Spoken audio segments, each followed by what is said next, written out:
Okay, this is Kamau at policeabuse.com. I'm on the line with Mr. Whitaker. Mr. Whitaker, please tell us why you contacted policeabuse.com and describe your complaint. I contacted policeabuse.com because I had an incident on Sunday, I believe, was the 17th, Sunday, August 17th. Well, actually, that was Sunday, August 16th. Okay. And the incident took place at the Simpson in Bronx, New York, Simpson Street train station. The problem was I was coming back from looking for a job at Southern Boulevard, and I was with my girlfriend. And while looking for a job, I lost all my belongings. I lost my Metro card. I lost my wallet. I lost everything. And I was frustrated, so I was on my way back home from the searching for the jobs. And I went to take the train. That's when I realized that I had lost my wallet and everything else, and all my credentials and stuff like that. So I asked my girlfriend if she could let me her unlimited Metro card, and she said yes. She said she'd give me the Metro card and she'd buy another one. So when she brought another one, she gave me her unlimited. I went to swipe the unlimited Metro card through the turnstile. The turnstile said go ahead for me to pass through, but it locked. So when she went to pass hers, I just, I kind of doubled up with her. Like I got right behind her so that it can be a pay two for the price of one, basically. Mm-hmm. Which is what which is what they call a double up. After that, we went straight through, and that was it. I went to the platform and I tried to wait for the train. At which point I was called back by, I believe, was police officer Jose Colon and his partner. His partner's name I do not know.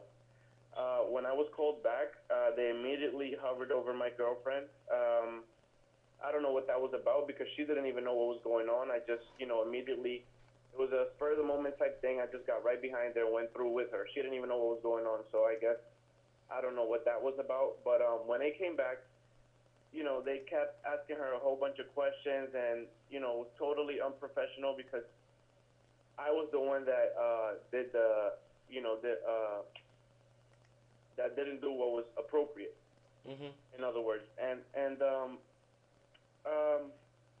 they just asked us a whole bunch of questions like where are we from, where are we going, where are we coming from, and then I believe they wanted. Let me see. They wanted to write us a ticket, but I don't know if he was on the job long enough because it took him about 10 to 15 minutes to decide that he wanted to do. In which time, during that time, he was also texting and talking about, stuff that had nothing to do with us. And at that time, I was getting so frustrated that I just wanted to get my ticket and leave.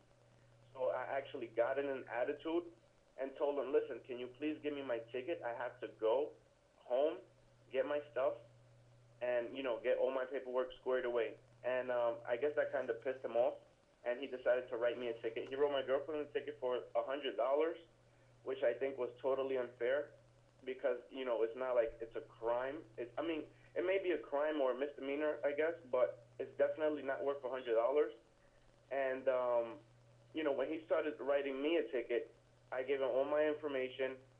Of course, I was a little pissed off because I lost all my stuff. He asked me for my ID. I told him what happened. I lost my stuff.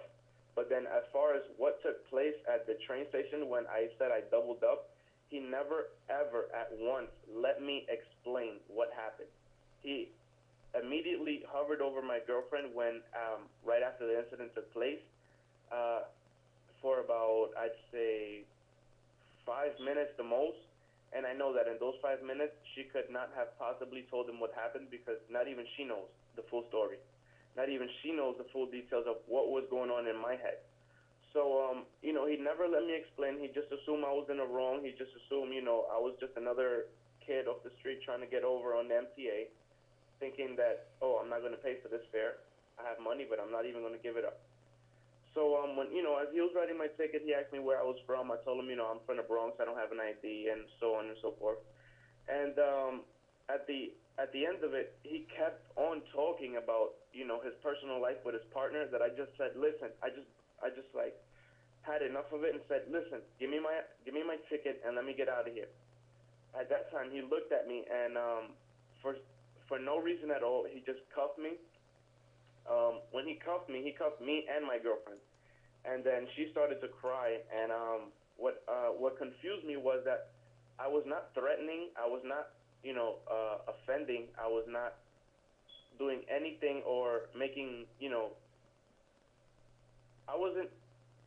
How can I put this? I wasn't doing anything to be. I wasn't trying to provoke anything for me to be handcuffed. If that makes any sense at all. No, But I understand. I was handcuffed. I understand what you're saying. Let me back up a minute and go over a few details, okay? Okay. So let me just, you lost some of your items. You were a bit frustrated. You tried to go Yes. through the Correct. turnstile together. The police saw you do that. They came over and they were initially going to write you a ticket, right? No, actually, they did not see us. Oh, What happened? I don't know what happened when I got to the train station to go through the turnstile. I did not see no officer in sight at all. So when he came after we did swipe through, I was kind of surprised when he said, I observed you and this and that and the other, because I didn't see any officer at all. Okay, so he might have been making that up. So let me ask you a question. Do you know if there were cameras somewhere where he could have been watching on a remote system Um, or something like that?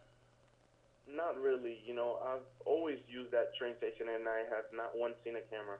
Okay, well we'll figure out how he was able to view it and if he was able to view it later. But essentially, that's what he Okay. said. He said he saw you, right? So he Yeah, can't. he said he physically. Yeah, Okay, he said okay, he physically saw me. okay. And now at this point, you're being detained. You want to get out of there, and you're saying that he's talking about his personal life to his partner. Yes, yes. Actually, what he was talking about was, I think, how he went to a casino somewhere in Connecticut. He drove off to his mother-in-law's house, and then they paid, I believe, $25 for a tick.